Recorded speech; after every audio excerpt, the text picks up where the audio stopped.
norte de Caribé, corre as terras do sem-fim do mundo.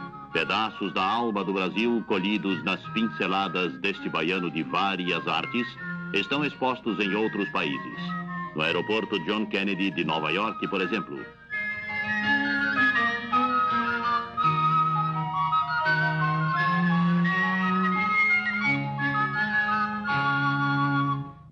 Caribé não gosta muito que outros o definam. Ele próprio prefere explicar a sua obra. Várias pessoas se surpreenderam com a minha sala da Bienal por ser só de pintura. Vai coincidir em São Paulo com duas exposições de pintura e uma de pintura mural e escultura. Muita gente pensa que eu sou desenhista, só desenhista.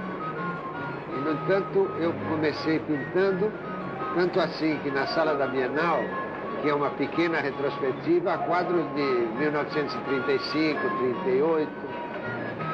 E o fato de eu desenhar muito se deve, fazer exposições de desenho, se deve a que eu trabalho em pintura, em murais.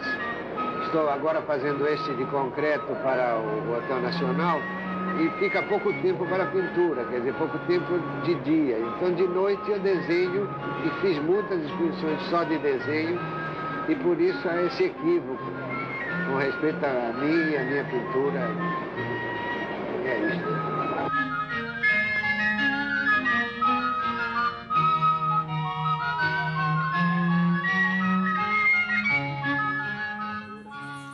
Eu tenho o prazer de hoje estar aqui com a Sossô Bernabó. Ela é curadora da Fundação, responsável pela preservação do legado do artista, né?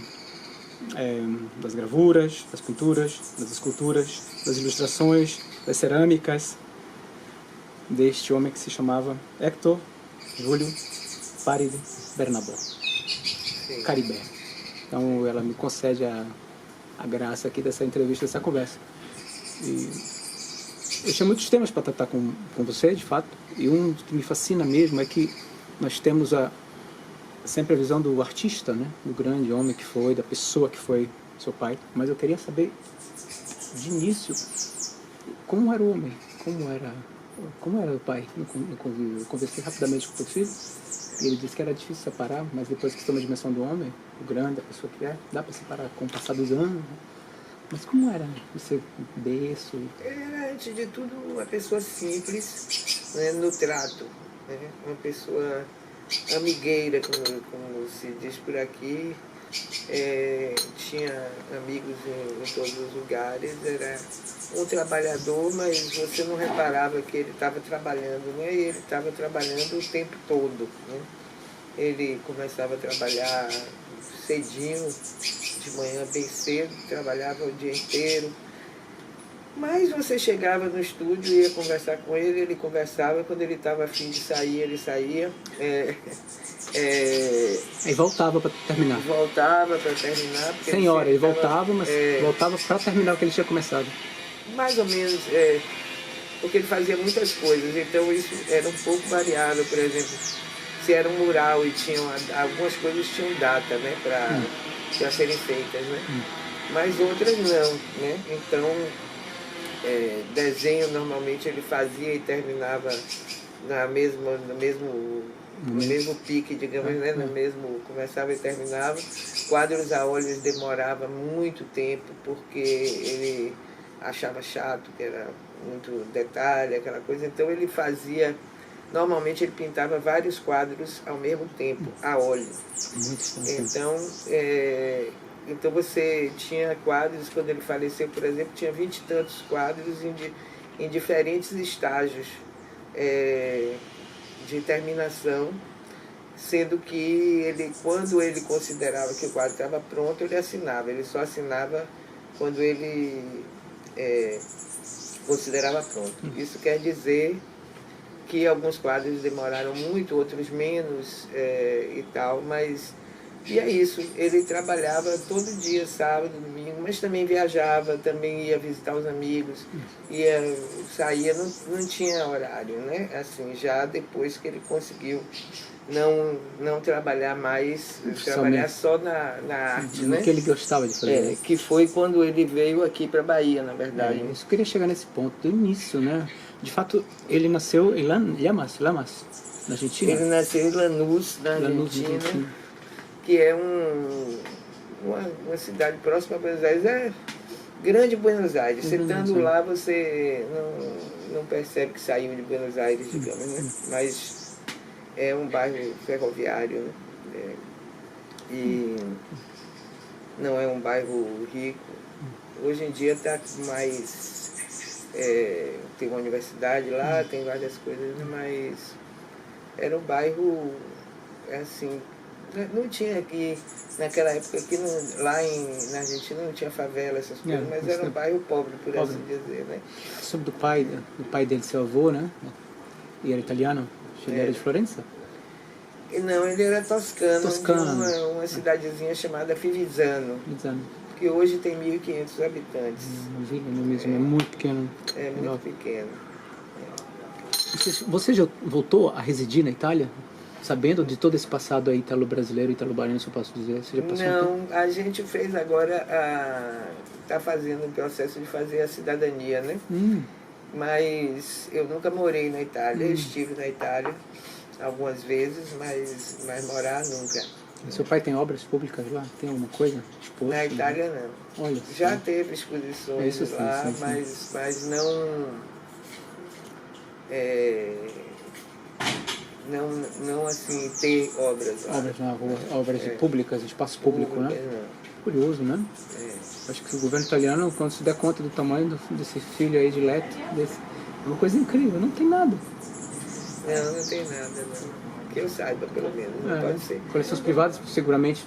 Eu sei que um colecionista privado muito poderoso tem, o Vaticano, né? Ah, sim, eu esqueci de falar do Vaticano. Logo de quem? Boa tarde, senhor. O Vaticano tem coisas dele. O Vaticano tem um quadro dele.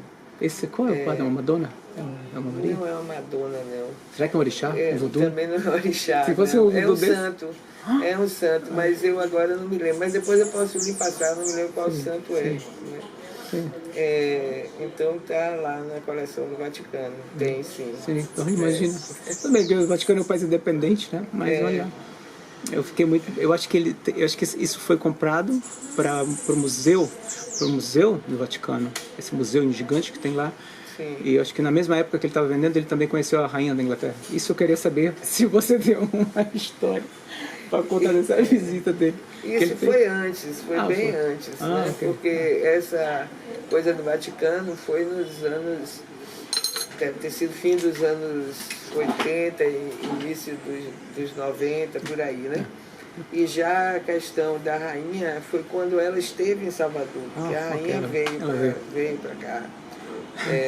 Veio no iate Britânia, veio para o Brasil, não só para a Bahia, teve em vários lugares. E aqui ela veio com o iate, aquele iate da Marinha Naval, chama Britânia. Britânia. Ela esteve aqui e, enfim, todos já estavam preparados, o governo, etc. Todo mundo. A linha de frente. Como é que ele se vestia para mais? Eu queria saber como é que ele se vestia para essas ocasiões assim. Ele? Sim. Eu vi uma foto do Pierre Verger dele tocando pandeiro numa roda de capoeira na Cidade Baixa. E é fácil identificar pela questão da epiderme, dá para saber. Mas ele está de modo tão despojado, né? Aquele ano, nos anos 40, 50, né? Acho que era 50. Deve ter sido 50. Eu acho que ele não mudou muito, né? De se vestir. Não, ele sempre era sandália baiana. Se estivesse trabalhando, bermuda, muitas vezes sem camisa. Sem camisa. Às vezes calça, geralmente sem camisa, quando fazia, aqui faz mais calor do que frio, né? Sim. E de camisa, muito informal, muita roupa colorida, né? Ele gostava sempre foi? Muito. Sempre, inclusive quando ele morava em Buenos Aires, que o pessoal é tirado elegante, assim, e tal, e ele não gostava, porque antes ele tinha morado no Rio. Isso eu queria falar um pouquinho, você termina, por favor.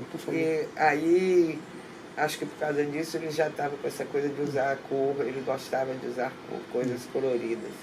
Né? As cores de um pintor, né? Incrível como isso se verbaliza na roupa. Eu também, meu processo é um pouco diferente. Mas em todo caso, eu li isso, eu fiquei fascinado. Ele foi responsável pela ilustração do hotel, né? Acho que do Palace Hotel no Rio de Janeiro, em atividades carnavalescas. Eu acho que quando tinha isso no Hotel Palace e no outro hotel na Urca, nos anos 40, eu acho, ele fez isso, né?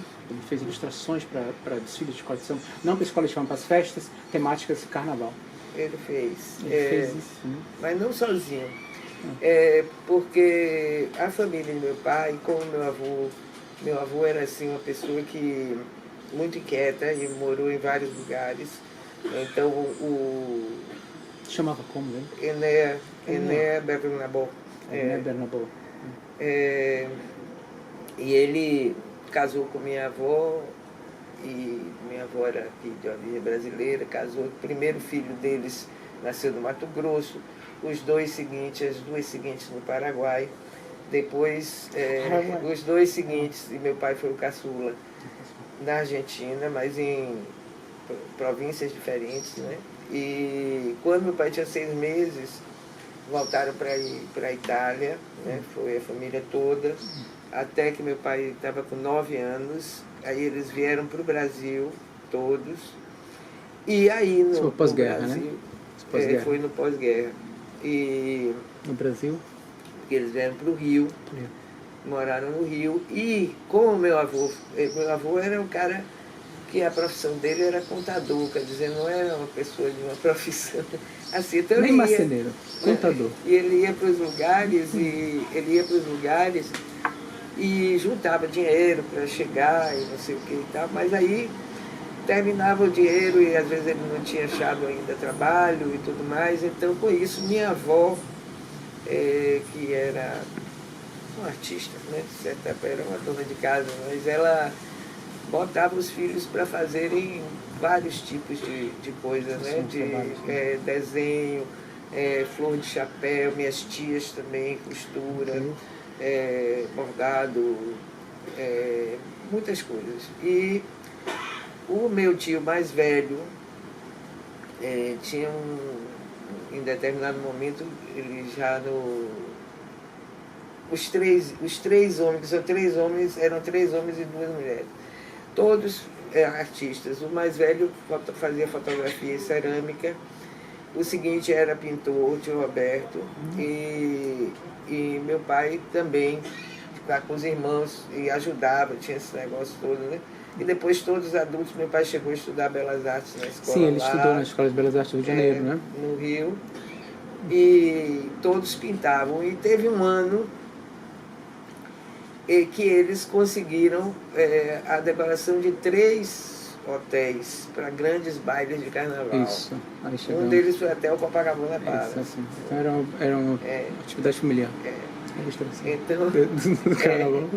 Então todos 3 trabalharam assim, mas noite e dia, porque para poder ter pronto para o carnaval, né? E é uma decoração, não é uma coisa para ficar, ele tinha que estar pronto naquele dia e tal, então eles terminaram cansadíssimos, acabados, todos sujos. Diz que ia dormir, meu pai conta isso em algum lugar, diz que ia dormir, mas aí não sei o que, começaram a tomar uma cerveja, começaram a voltaram, aí já emendaram, dançando e não sei o que. Ele era pandeirista, né? Tem essa história da Carmen Miranda, né? Sim. Porque meu pai, quando voltou para a Argentina, ele não se adaptou muito bem, não. Ele gostava muito da Argentina, mas inicialmente ele tinha muita coisa pelo Brasil. Posso imaginar. E então, ele sempre estava procurando coisas brasileiras. Então, por exemplo, livros que eram lançados na Argentina, de autores brasileiros, músicas, enfim, tudo que tivesse a ver. E amigos, né? Ele tinha amigos brasileiros, entre eles o músico que era o mentor de Carmen Miranda, que eu não esqueci agora o nome dele, mas está aí na história de Carmen Miranda. E aí meu pai tocava pandeiro. Isso era uma das coisas que ele fazia, era tocar pandeiro. E cantava muito. As pessoas diziam que ele ficava cantando em português para não perder o idioma. Né, e tal. E, enfim, quando então Carmen Miranda, na primeira turnê, e creio que nas duas seguintes, mas na primeira foi para a Argentina, ela não foi com a banda, ela foi sozinha com alguns os músicos lá. Quem organizou foi esse que era amigo de meu pai também, que eu me esqueci agora o nome. E aí meu pai foi chamado para ser um pandeirista, né? Então, nessa pandeirista da Carmen Miranda. Eu leio, nós escutamos isso, mas eu mito, eu já sei que não se pode dizer essa... Então, cada palavra... Mas cai na história popular, mas de fato foi isso. Foi pandeirista da Carmen Miranda. Foi pandeirista. Aí, na terceira ou quarta vez que ela foi... ele foi pegar no aeroporto, todo animado, aí ele ficou desiludido porque chegou com a banda Lua, aí já tinha o lugar dele, a carreira dele de pandeirista acabou ali. Mas aí os amigos, o chefe lá do Banda da Lua, que também sou péssimo. Banda da Lua, Banda da Lua. Mas que tocou o João Gilberto, né? O João Gilberto, Banda da Lua. Não, me esqueci o nome dele. Mas não, o João Gilberto tocou nesse bar. Esse foi um mítico, foi um dos grandes grupos musicais brasileiros. Eu acho que o João Gilberto entrou nele também. Então seu pai fez companhia. Foi muito. Isso foi muito anterior, antes. Sim. E aí. Mas aí meu pai descobriu que vários deles, inclusive vários dos músicos, eram amigos dele do Rio, de quando ele ainda morava no Rio, né? Porque ele saiu de lá com 20 anos, por aí. 19. Quanto tempo ele passou em Buenos Aires? Né? Aí em Buenos Aires ele ficou dos 20 anos até uns 40 mais ou menos. Caramba, sim, bastante, mas já viajando muito, né? Isso eu queria falar, eu queria tentar entender, ele conseguiu juntar o útil ao agradável, ele viajava e conseguia dinheiro, né, com as gravuras que ele fazia para vender para os jornais, para ilustrar, era isso? Não, ele trabalhava, ele começou, na verdade, né, quando eles chegaram, pegou aquela crise mundial, né, e foi assim, bastante duro. Ele fez, inclusive, esses outdoors, né, sabe, outdoor, e fazia à mão aqueles outdoors, era à mão, né, você tinha que se pendurar ali e pintar no local que ele ia ficar. Né, então, entre outras coisas, ele fez outdoor, mas ele depois foi arranjando trabalho em jornais e fazia charge, né? Fazia charge, comics, né? Aquelas tirinhas cômicas, e pintava, digamos assim, separadamente, né? E o que ele ganhava o dinheiro era mais com esse tipo de trabalho do jornal, e depois começou a escrever também. E aí depois ele começou a viajar e a escrever sobre a viagem e ilustrar, mandar para jornal, assim, tipo crônica, né? Ele era escritor também, né? Coisa, né? Também. Incrível. Eu dormia. Que eu tenho esse problema. Tranquilo. Não, é difícil. Conciliar 20 anos na Argentina, por isso eu não esperava. E ele cantava, sentia falta. Tem uma história que falam também das leituras de Jorge Amado, a influência da leitura de Jorge Amado, né? Isso na obra dele, né? Na vontade dele vinha voltar ao Brasil, né? E o mesmo eu escutei a vovó, você me falou a mesma coisa, né? Ela também leu. Aquela senhora leu. E leu muita coisa. E leu e viu as fotos, daí no caso do PRVG, e no Rio de Janeiro, em um sebo quando ela entrou. Então a gente pensa nessa questão do papel, né? Da influência da leitura na obra e na vida de pessoas. E ele leu, Jorge Amado. Esse foi um imã. Ele leu. O PRVG falou, ele leu e veio a segunda vez definitiva, já depois de ler e releu o Jubiabá. Na verdade, meu pai, quando... Então, ele, na época, ele já viajava muito, saía muito, tanto dentro da Argentina como fora da Argentina, na América do Sul, porque ele queria ser um artista da América do Sul, né? Era coisa dele era bem assim, né? Se dice que Latinoamérica es el continente del futuro. ¿Qué opinas tú al respecto? De México para abajo, cualquier cosa, ¿no? Creo, para mí no hay Chile ni Bolivia, hay América Latina, ¿no? Para mí todos estamos en ese barco maravilloso y, en fin, me parece que Olha, outro paralelo com as fotos do VG, né? Aí eu vou contar quando eles se conheceram. E uma das vezes que meu pai veio, antes de se fixar, foi quando meu pai se casou. Meu pai se casou em 1946 e veio já na lua de mel, já veio com minha mãe para o Rio, porque ele tinha muitos amigos no Rio, já tinha vindo outras vezes depois de ter ido morar na Argentina. E tinha também amigos de infância, mas tinha outros que ele fez ao longo do tempo, era muito amigo de vários artistas e tudo mais. Aí ele veio para morar porque conseguiu um emprego num jornal no Rio, né? E veio para ficar um ano e ver se conseguia ficar, né? Veio já empregado, digamos assim, né? Veio empregado. E ele ficava na pensão ele e minha mãe ficavam na pensão de Madame Tailing, eu não sei como é que se escreve, porque eu pensava que era chinesa por esse nome, mas parece que era polonesa, ou qualquer coisa assim. Né? E essa mesma pensão fornecia refeições. E Verger foi nessa época, em 46, também para o Rio, quando ele conheceu o Rio, e ia almoçar nessa pensão. Verger, Gautreau e várias outras pessoas, né? Porque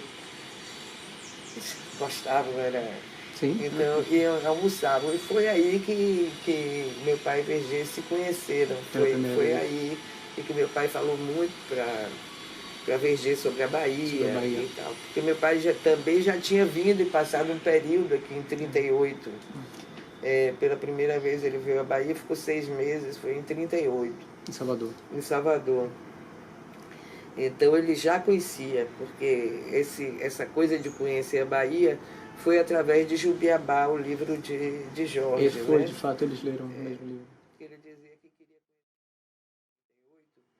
Foi porque em Buenos Aires ele conseguiu, ele e os 2 irmãos, conseguiram emprego num super jornal maravilhoso, todo com prédio próprio, as máquinas novas, salários ótimos.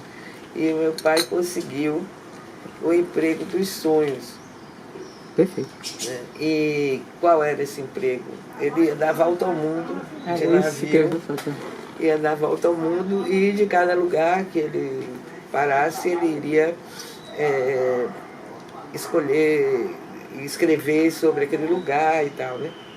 E assim ele passou em alguns poucos lugares e chegou aqui em Salvador. E ao chegar aqui, em 38, em agosto, ele recebeu na poste restante uma carta dos irmãos, né? A família. Estava no Rio? Não, estavam todos na Argentina. Estavam em Buenos Aires? Ok. Todos em Buenos Aires, todos já moravam em Buenos Aires. Ok. Né? Desde 1920. Eles deixaram o Rio, foram? Foram todos para lá. Okay. Então, e esse jornal era lá em Buenos Aires.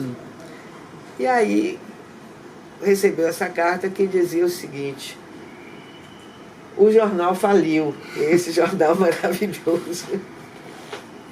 Estamos todos desempregados. Se virem-se pelo mundo. Então se virem. Aí, né?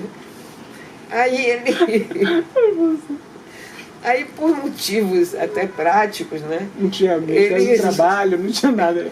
Ele resolveu que o dinheiro que ele tinha, que ele ia fazer durar o máximo possível e gastando o mínimo possível para poder ficar mais tempo e conhecer, né?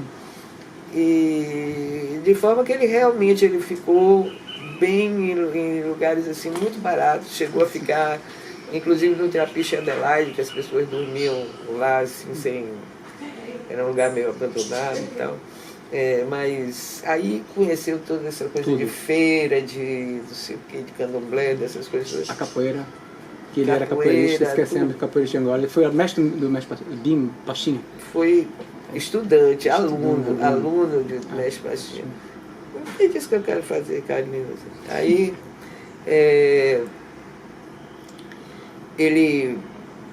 então ele ficou vivendo isso tudo aqui e ficou durante 6 meses, né? Até o dinheiro acabar. E nesse período que ele estava aqui, ele soube que Jorge, que ele não conhecia Jorge, que Jorge Amado estava em estância em Sergipe. Né? Na fazenda, lá onde ele tinha... Sim. E aí meu pai foi lá para tentar conhecer Jorge. E conheceu, não ficou íntimo nem nada, né? Mas ficou ultra decepcionado, porque ele achava que Jorge era um negão forte, bonitão. E Jorge era magrinho na época, assim. Um branco baiano, era magrinho. Então foi uma grande decepção desse ponto de vista físico. Que incrível, né? A imagem que ele tinha do escritor. Naquela época não tinha tanta imagem divulgada. Não tinha imagem, não. Essa história é incrível. Não tinha. Ele falou isso, decepcionado. Desse aspecto. Nesse aspecto. E, inclusive, para pagar a passagem, ele foi como foguista no trem. A vida de meu pai estava em vários filmes. Inclusive, né, como foguista, que é aquele que alimenta a lenha, né? Porque ele conseguiu chegar, né? Literalmente botando fogo, né, na caldeira do trem. Aí meu pai viajava muito fazendo esse tipo de coisa, né? Assim, pegava qualquer trabalho, viajava de caminhão, viajava de todo... Enfim. Ele levava material para pintar? Como ele levava? Ele levava, depende. E os arquivos, você sabe disso? Não, ele levava, geralmente, era mais para anotação, né? Mas aí variava, porque às vezes ele ficava num lugar que papel e caneta, tinta, né? Nem sei, deve ter sido lápis, qualquer coisa assim, qualquer carvão. Coisa que desenhasse, né? Eu tenho a impressão que foi mais carvão, esse tipo de coisa, né? Aqueles para fazer esboço, mas não sei exatamente lhe dizer o que é que ele levava. Mas não andava assim cheio de coisa, não.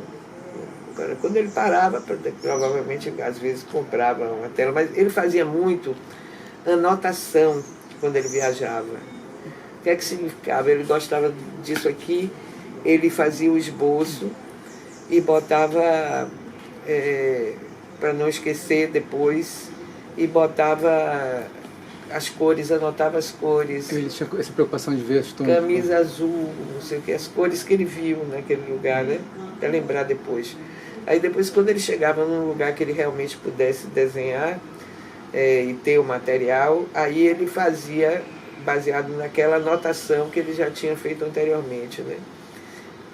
Anotação desenhada, no esboço. Né? Eu falei anotação, mas na verdade é esboço. Não, esboço, não, é anotação mesmo. Os dois, é isso eu fiquei agora pensando, que ele notava a cor, me procurava depois, imaginar. Isso é uma coisa dele, né? Poxa, incrível, parece que estou vendo tudo. Então aqui, né? As coisas estão por aqui. Então é isso, ele tinha essa vida assim, bem aventureira. Né? Não pode ser diferente um artista, né? Um homem tão polivalente, né?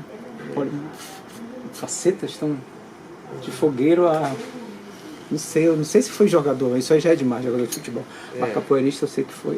Não, tem prova. De futebol não foi. Apesar de que o nome dele foi porque ele era escoteiro do Flamengo. O apelido carinho. Mas não foi como jogador de futebol, não. É um peixe, né? É um peixe, uma piranha feroz. Depois existe mesmo essa piranha.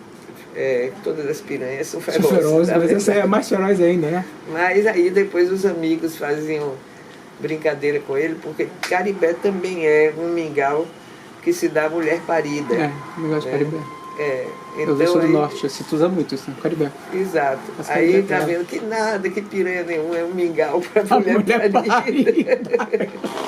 A moral dele é pro show, né? Essa piranha, né? Você é um caldo pra mulher assim. Exato. Eu sei de... Você me corrija, né? Eu acho que talvez tem um momento na carreira dele como artista já que tem um pico, que seria isso, né? Que é essa medalha de ouro, né? Na Bienal Internacional do Livro, né? Eu acho que isso, eu não sei bem o ano que acontece, acho que 59, que ele recebe isso, e eu acho que posso estar corrigido. Eu não sei se você... Tem os Cangaceiros também que ele ilustra, né? E parece que é uma das primeiras ilustrações de um filme feito na América Latina. 1.600 ilustrações seu pai fez para esse filme do Lima Barreto.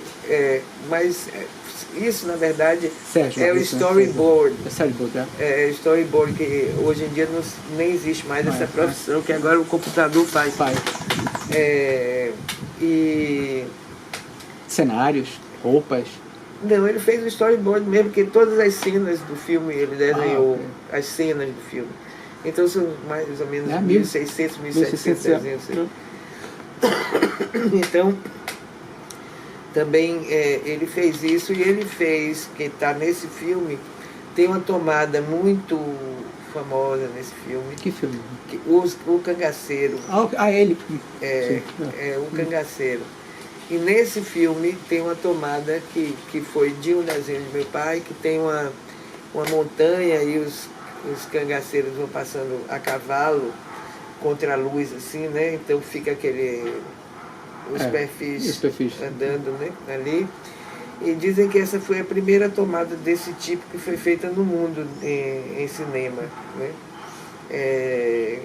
Assim, né? Com essa coisa da montanha. Da montagem entre o desenho e a celuloide, acho que se chamava isso. Não, a questão dessa tomada específica da montanha com os cavaleiros que você via no horizonte, né? Assim, essa tomada, porque o storyboard já se fazia de uma maneira geral, acho que para todos os filmes. Não sei bem, mas eu acho que a preocupação de fazer isso, né? Também para ficar para a posteridade, como era isso, como foi o processo do filme em si, do zero ao final, e como se previsualizar o filme, eu acho que é mais isso, né? O filme existe aí para ser assistido, e o filme foi filmado, na verdade, em São Paulo, no interior de São Paulo, uma parte em Itu. E meu pai, isso já foi 50, deve ter sido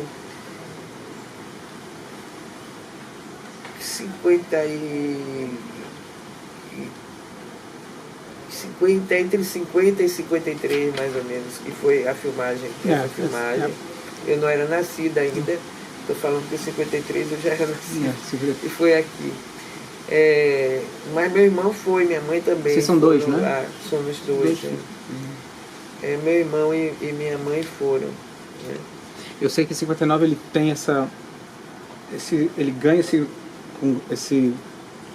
uma como se fala em português, a palavra me foge, que ele ganha um concurso internacional para ilustrar, eu acho que é o aeroporto JFK. Eu acho que era Airlines American ainda não se chamava JFK, mas esse aeroporto.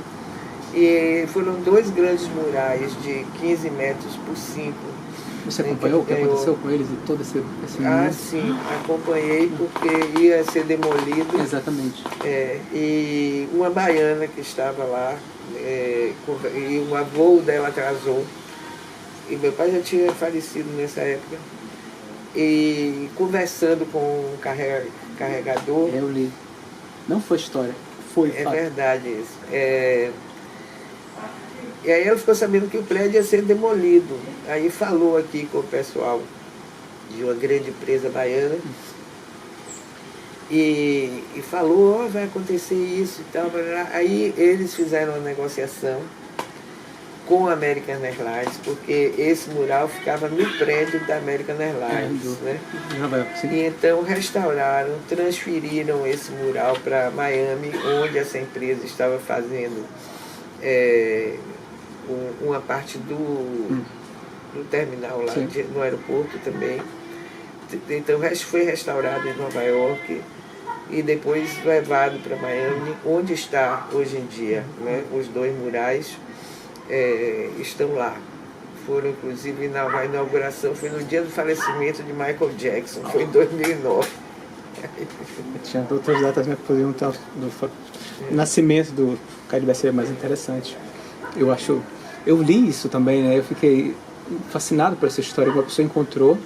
E eu queria, lá na frente, talvez tratar agora, né, como descaso, porque essa obra está lá, ela pertence, literalmente foi vendido, foi um trabalho, e ia ser destruído. Ia ser destruído, ia ser derrubado junto com o prédio. E se não é essa amiga... Estar ali, conversar com aquela pessoa... isso teria acontecido realmente. Agora, seu pai falou dessas viagens à África, da Nigéria. Falou, sim, falou. Ele foi com Verger, ficou na casa de Verger. A casa de Verger não era simples, era simplíssima. Simplíssima. Simplíssima. Não tinha nem banheiro, nem nada, mas enfim. Verger tinha um carro, aquele que parece de lata francês, não existe mais. Do chavar, né? Dos cavalos, aquele pequenininho, né? Aquele pequenininho. Dos cavalos, eu acho que se chama. 4 cavalos, pequenininho. Tinha aquele carro. E aí andou com Verger por lá, por tudo quanto é canto. Eles saíram com aquele carro na Nigéria. Nos anos 70, seu pai já tinha uma certa idade, ele não tinha muito juízo. E Verger é pior, que era mais velho ainda. Né? E esses dois senhores brasileiros aí descendo, Nigéria, Benin, Nigéria. E o que ele falava? Quando ele chegava de volta, ele chegava contando histórias da África, assim... Vocês não tinham ido? No Benin, né? Você falou Nigéria, você sabe, eu não tenho certeza se ele foi na Nigéria não, mas no Benin eu sei que ele foi. E contava essas coisas, né? De Verger, de ter ido nas casas antigas, né? As casas de Candomblé, nas casas de orixá, né? Candomblé, que ainda existiam, né? Poucas. Nos lugares e tal, né? Mas enfim. E eles dois sempre se divertiam juntos. Depois foram ficando mais velhos, aí começaram a ter alguns achaques de saúde, certas coisas não podiam mais fazer como faziam antes, né? Como era a relação dele com o Jorge Amado? Nessa trilogia, né? Ele, o Verger e o Amado. Meu pai era bem mais amigo de Jorge do que Verger, que também era amigo, sim. Mas o tempo inteiro, porque Jorge já amanhecia com o telefone na mão, né? Então era telefonando para os amigos e tal, aquela coisa. Verger, por exemplo, durante muito tempo nem telefone tinha. E como é que eles... então é por isso que eles não tinham como encontrá-lo, né? Porque às vezes chegava e não tinha ninguém. Ele viajava muito também, né? Verger passava às vezes períodos longos anos fora. E tal. Todos eles viajavam muito, mas Verger era uma viagem mais de passar tempos, né? Assim, às vezes 1 ano, 2 anos. E meu pai era muito amicíssimo dos dois, né? E Jorge era muito casa cheia aqui também, mas Jorge era mais ainda, né? Jorge... Mais casa cheia ainda. Jorge todo domingo fazia para os amigos irem, quando estava aqui em Salvador, né? Fazia uma coisa de manhã, cedo. Café da manhã. Café almoço. Da manhã era mais tirar gosto, não sei o quê, bebidas e tal. E o povo chegava? E chegava o povo? E já chegavam os amigos mais íntimos, já era assim, uma coisa assim, né? Aqui vinha visita todos os dias, mas não tinha essa coisa de todo domingo receber. Na casa de Verger também tinha visita todos os dias, mas era gente que queria saber principalmente sobre as coisas que ele estudava, né? E tal. Né? E na casa de Verger não tinha, era muito... Verger era sozinho, Verger não tinha assim, nada para oferecer, a não ser água e café. Café e água. Fica muito simples mesmo. E tal, né? Sim. Então, ia muita gente, mas a maioria ia para estudar alguma coisa com VG, para perguntar alguma coisa, né? E os amigos também, claro, meu pai e tal, né? E VG vinha perto de lá da casa dele. De Brotas para cá. Aqui, muitas vezes, tomava café da manhã, aqui, 6 horas da manhã, já estava aqui. Chegava a pé batendo aqui na porta. Esse mesmo portão aqui? Esse mesmo portão. Lá vem ele subindo, já com a bengala? Não, ele anda. Antes da bengala e ainda com a bengala, até que não aguentou mais realmente subir, porque a ladeira não é... Não era, eu sei, não é fácil, não é. a mesma ladeira. A ladeira dela segue igual. Segue igual. É a mesma ladeira. Gente, seus 2 melhores amigos, Dorival Caymmi e Caribé, será que não são suficientemente fotogênicos? Caymmi, né? Meu irmão, né? Toda a vida, né? Eu acho que nós somos um pouco a mesma coisa, um e outro. E Caribé, é meu outro irmão, meu irmão em Oxóssi, inclusive, nós somos os 2 de Oxóssi, somos os 2 ao padre de Xangô. Mas que não estão aqui, deviam ter a obrigação deles de estarem aqui na Bahia e estarem aqui em casa, né? Mas estamos no Rio de Janeiro. Bem, evidentemente você sabe que Caribé tem fama de ser um homem bonito e elegante. E Caymmi, você sabe, aquele homem elegantíssimo e lindo. Eu não posso falar muito porque dizem que nós nos parecemos muito, ele e eu, né? Somos tão finos assim, tão elegantes. Mas, na verdade, quando eles não estão aqui, eu sinto saudade deles a todo momento, tá? É como se minha família não estivesse completa aqui em casa. Bom, então vamos... Bora.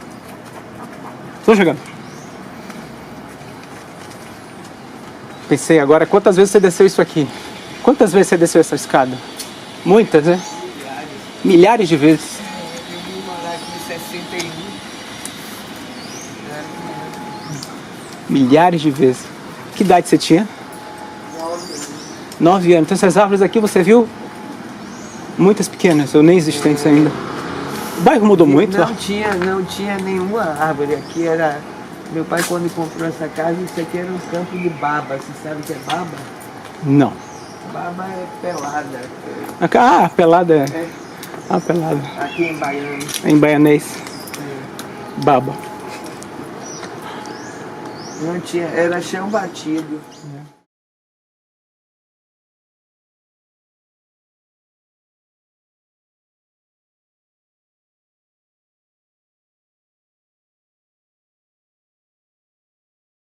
A tua casa é linda, caramba, que teto bonito. Tá muito descuidada, né? Porque a gente só vinha aqui pra... Um trabalho, né? Enquanto... Estrutura. Se você quiser falar disso também, eu acho de alguma forma importante, né? Para mostrar que o legado do artista segue, às vezes, situações... Eu não vejo, assim... O nome dele e as coisas que ele influencia ao redor do mundo... Você sabe que eu tenho um amigo aqui, baiano, que ilustra, e é quase impossível não ver os traços da influência de seu pai no trabalho desse rapaz. Então eu fico imaginando as pessoas que fazem. É esse mesmo que esse croquis que ele ilustrou para o Benin? No Benin foi aquilo que o livro são anotações, as anotações que eu lhe disse que ele fazia quando viajava.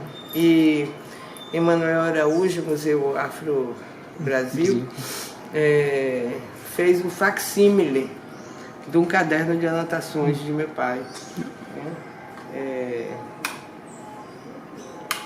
Era aqui. Muita coisa vindo aqui. Era aqui era o ateliê dele.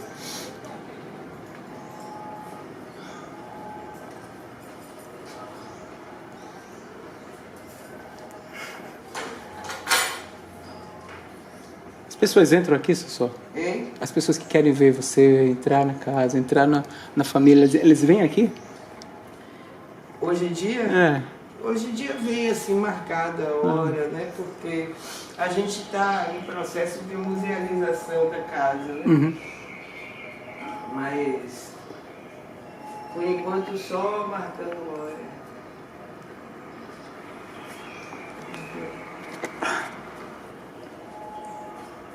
Tá vendo?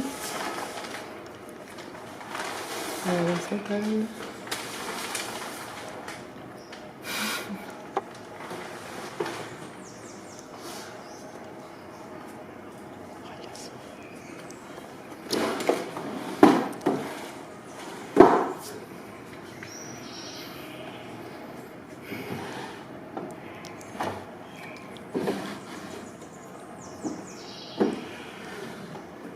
tá ouvindo isso? Tipo, sério.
E ele bebeu todas essas fontes. Ele viajou muito, né? Ele sempre viajou com meu... E pode ver o bisneta, a bisneta. Sim. Todos os ciclos ele fez. Vida longa. Queria te perguntar uma coisa, eu não sei se você vai querer falar comigo sobre o tema do falecimento dele, né? Foi dentro do axé, né? E ele era um homem de fé, né? E como é que você vê isso? Quando você vê que ele estava... Meu pai estava muito doente, Não. né? Já há algum tempo, com efizema pulmonar e diabetes.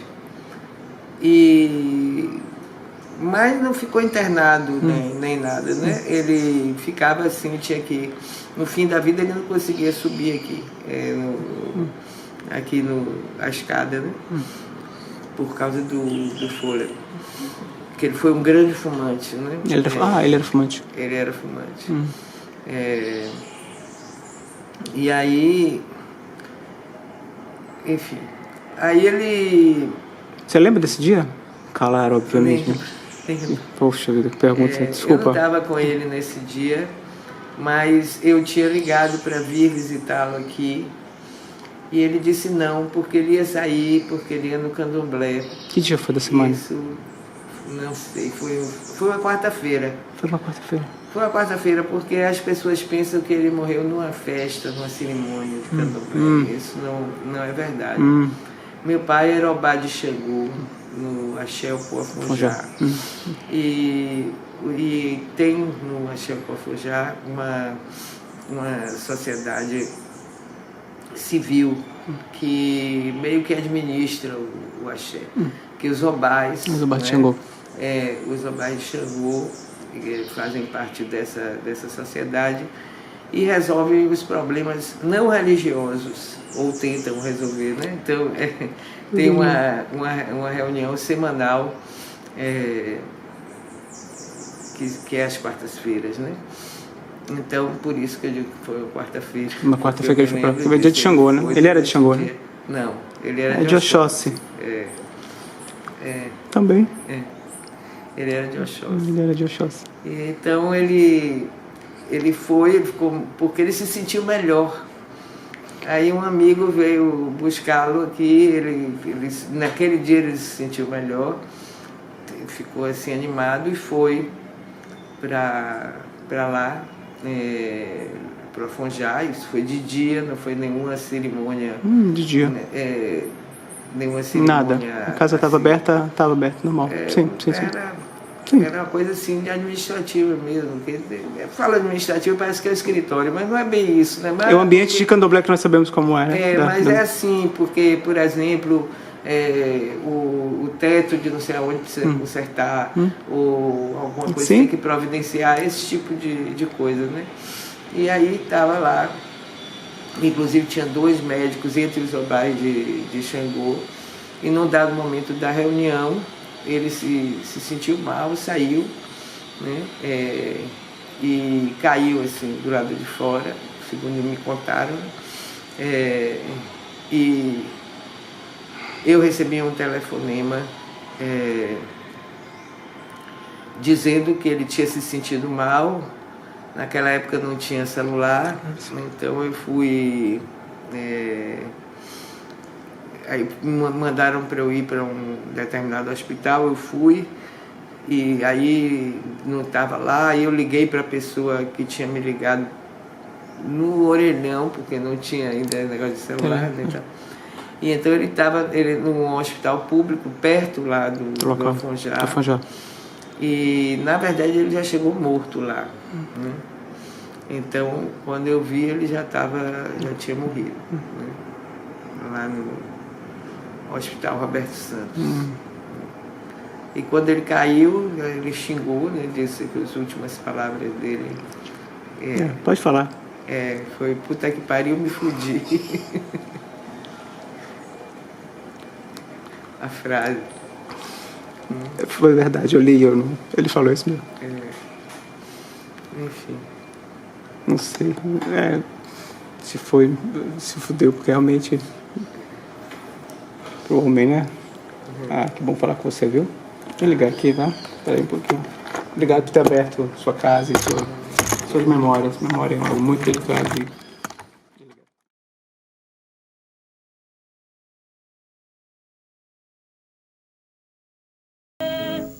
Se você duvida, vou sonhar pra você ver. Se você duvida, vou sonhar pra você. Você é orgânico? Você é obade? Você é obade por convicção de natureza religiosa ou porque essa condição lhe dá acesso a áreas mais amplas de conhecimento? Bom, começou com essa coisa que você disse, de conseguir áreas de conhecimento maiores, e depois entrosou com a outra parte religiosa. Primeiro que há uma convicção religiosa, nós podemos dizer que há uma convicção de natureza religiosa. Não haverá uma contradição entre a sua condição cultural, um agente naturalizado brasileiro na prática, e essa convicção religiosa. Não há um conflito? Conflito há, mas como há conflito em tudo hoje em dia, na vida da gente, né? Então esse conflito mais eu somo aos outros, vários caráteres culturais, caráteres físicos, de caráteres econômicos, enfim, quase tudo é contradição agora, né? Uma verdadeira peleja entre correntes assim que mudam. Então eu acho que essa coisa é uma ilha de descanso, né? Enfim, uma coisa necessária.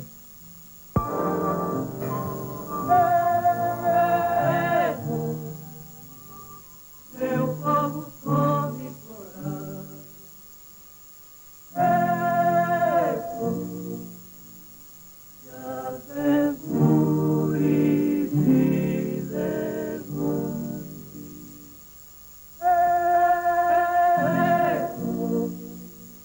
Na ribação se aproxime dos hotéis, chamamento, tudo boiadeiro, foi. Se aproxime dos hotéis, chamamento, tudo boiadeiro. Saudade? Muita.